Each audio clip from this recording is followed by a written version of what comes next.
Yo, what's going on, fellas? It's your boy Tristan, aka SrirachaDFS, back once again with DFS Karma. Happy day after the Super Bowl day. Congrats to the GOAT Tom Brady for winning his 7th ring. It was a pretty boring game, but basically a stop. Not gonna lie, it was sort of rigged.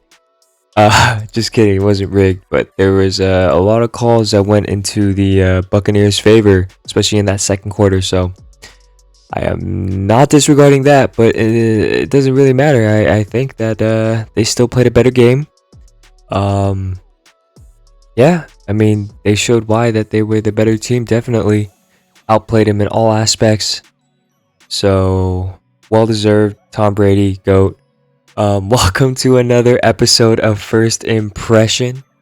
The main purpose of this video is to highlight the totals of each game, give you guys a little rundown of the injury slate, and then as well as who benefits or who takes a hit from the people on the list.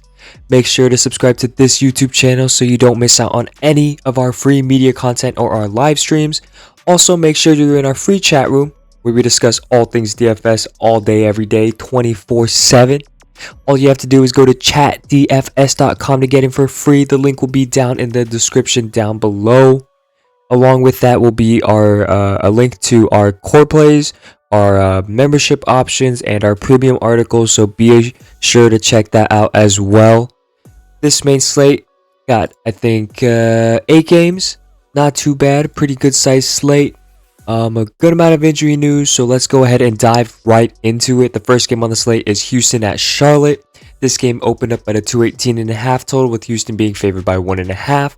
Charlotte is on a back-to-back. On the Houston side, we got Christian Wood is out.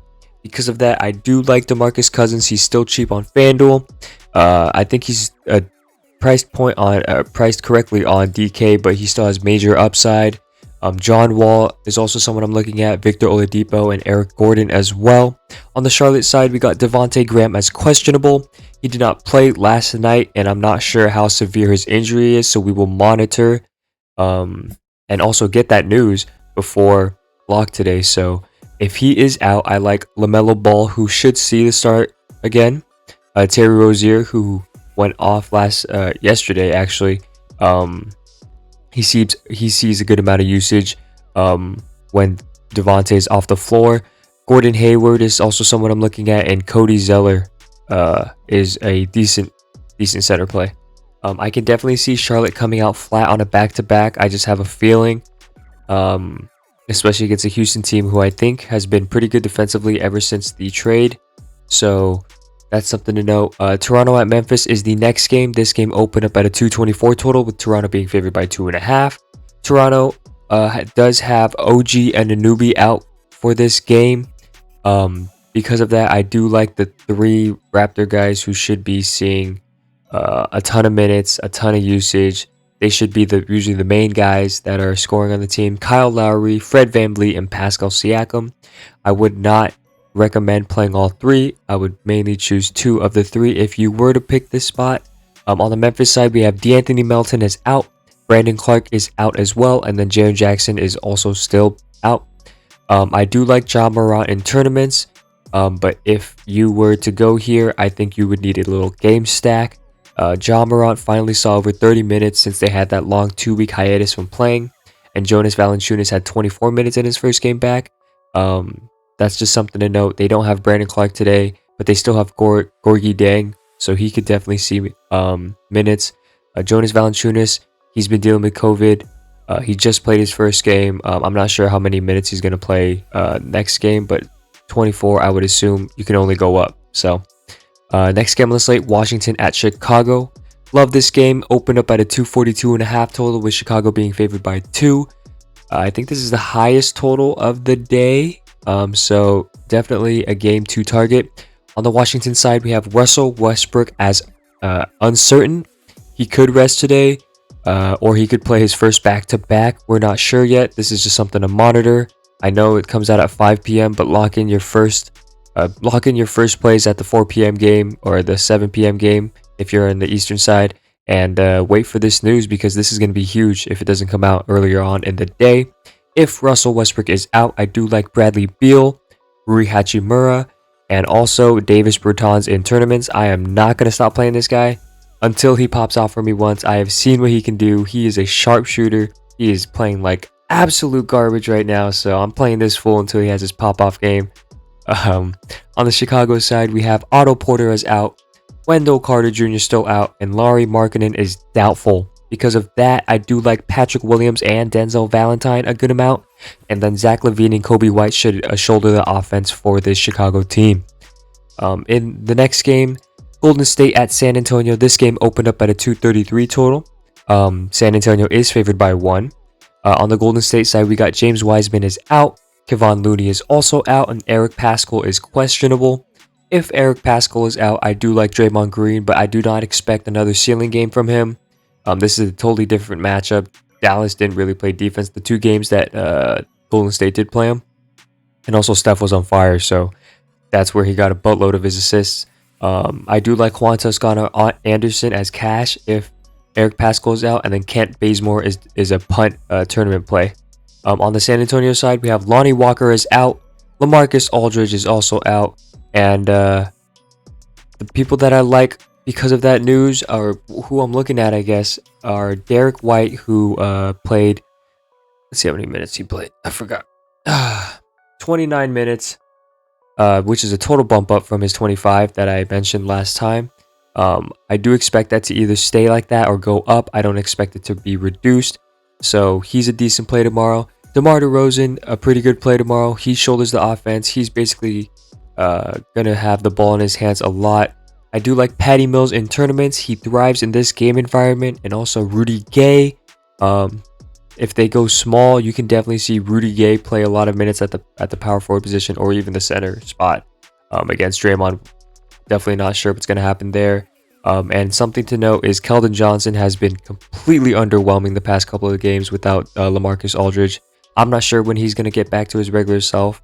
I haven't seen too much of Keldon Johnson basketball this year, so that's just something to note if you were looking at him. Next game on the slate, Minnesota at Dallas. This game opened up at a 222 total, with Dallas being favored by 8.5. On the Minnesota side, we have D'Angelo Russell is out, Jarrett Culver is out, Juancho Hernan-Gomez is questionable, and then Karl Anthony Towns is doubtful. If D'Lo is out, I do like Ricky Rubio, Malik Beasley, and Anthony Edwards, but I'm not sure if I'm going to go here tomorrow, especially against Dallas now. On the Dallas side, we have James Johnson is questionable, and there's nothing else significant on that side. Next game on the slate, Cleveland at Phoenix. This game opened up at a 216.5 total, one of the lowest of the day. Phoenix is favored by 7. On the Cleveland side, we have Matthew Dellavedova is out, Larry Nance Jr. is out, and Kevin Love is still out as well. On the Phoenix side, we have Cameron Payne is questionable, who did not play yesterday. Jay Crowder is questionable, who also did not play yesterday. And Dario Saric is questionable, and you can guess he did not play as well. Next game, Milwaukee at Denver. This game opened up at a 229.5 total, with Milwaukee being favored by 3.5. On the Milwaukee side, we have everybody healthy. And so moving on to Denver, Jamal Murray is questionable. This is huge news and can imply a lot of things. I would definitely monitor this news, but it is a later game, which kind of sucks. You won't get that till later on in the night usually. For Sundo Campazzo, I don't know how to pronounce his first name. He is questionable. Gary Harris is out, and PJ Dozier is also out. With that news, I like Michael Porter Jr. and Will Barton. And if we're talking about the Jamal Murray news, I would definitely give a bump up to all the Nuggets, especially Nikola Jokic if Jamal Murray was out.